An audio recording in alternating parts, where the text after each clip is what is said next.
Massob berates ex-Niger Delta militant leader Dokubo over alleged reckless talks against Ohanaeze Nnamdi.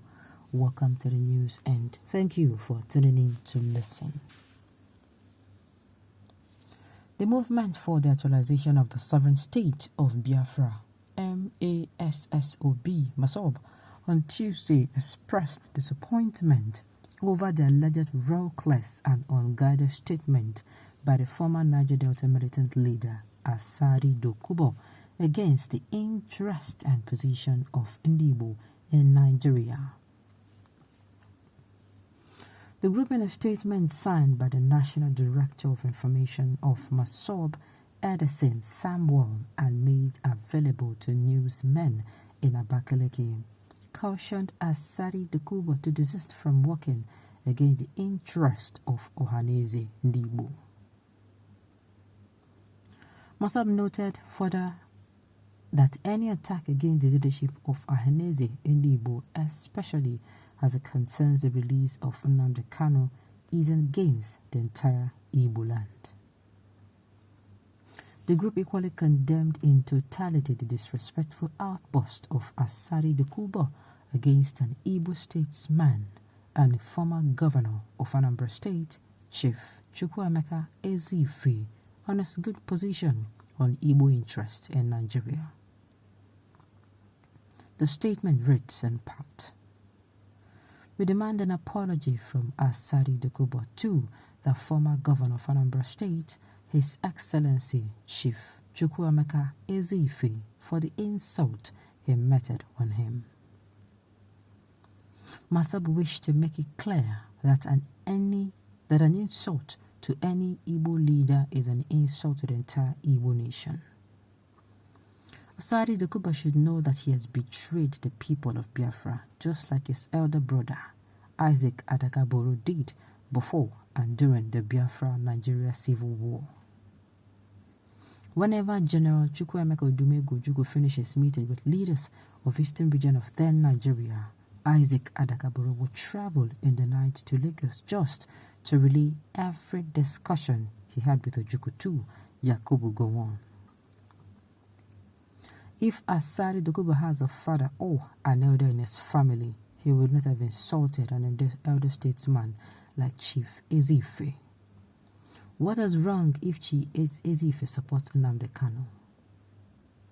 Massob alleged that Asari Dokubo allowed himself to be used in criminal activities of blowing up oil pipeline, killing security agents and foreign workers in Niger Delta. Were they not supported by the leaders?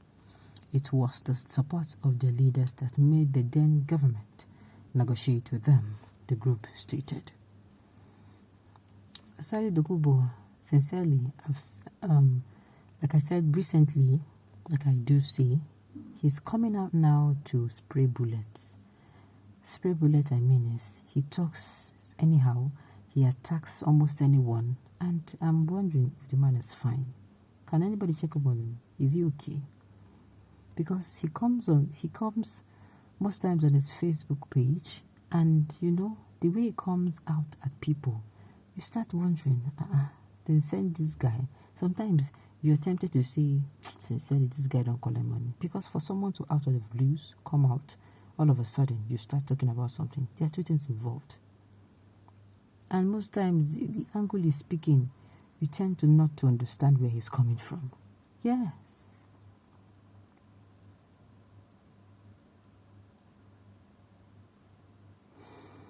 You can see that it is not good to talk recklessly against anybody, and that is why we need to be careful with our tongue. This group and their youth have been talking anyhow to other region elders and people, but they did not answer. Now you're attacking Asari Dokubo. What goes around comes around. The fact that Nigerian history is not taught is a problem. My dear, it's a very big problem. I see it as a conspiracy to keep people in the dark. Exactly. As a lover of history and fact, who would not want to be speaking from hearsay? I love history. History is what will guide our present and future. Yes, history is the past, but have you heard of experience is the best teacher? how can you have experience without history? It's not possible. It's not possible. There are some mistakes now that are being made because history is not taught. And because history is not taught, it becomes a problem. It becomes a problem to the people of Nigeria. Let's say, for instance, some things that are happening now, similar things have happened in the past. Then, what did you do about it? You simply go back to history where it was recorded. What exactly were the opinion? Should I say your opinion? Or what exactly was the reaction of those people in those days? Then you now wait. History will make us help you draw a conclusion. Yes.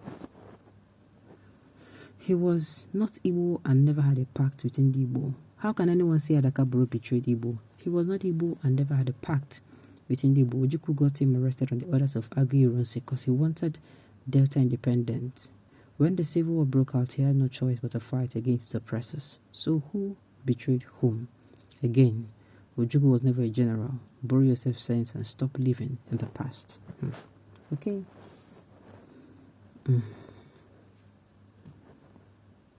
If we Igbos are not shameless tribe, and why will an outsider be interfering with Igbo struggle? Because together,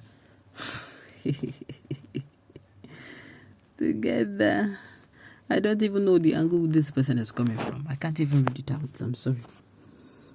I don't support anyone that insults another, but my surprise is how painful some IPOB members feel when insulted.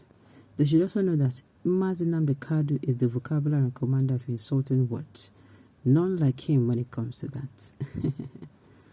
Hey.